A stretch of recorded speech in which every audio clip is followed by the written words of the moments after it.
Ya Allah, Ya Rabbi, aku mohon perlindungan-Mu untuk anakku dari segala kejahatan orang yang dengki, dan kelilingilah mereka dengan orang berbuat kebaikan dan orang yang memberi manfaat antara satu sama lain.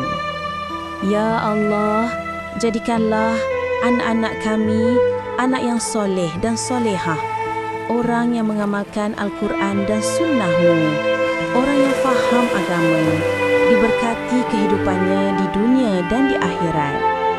Ya Allah, kabulkanlah segala doaku ini agar anakku sentiasa taat kepada perintah-Mu, berbakti kepada orang tua dan agama. Jadikanlah anakku anak yang berjaya di dunia dan di akhirat. Bahagiakanlah mereka, Ya Allah,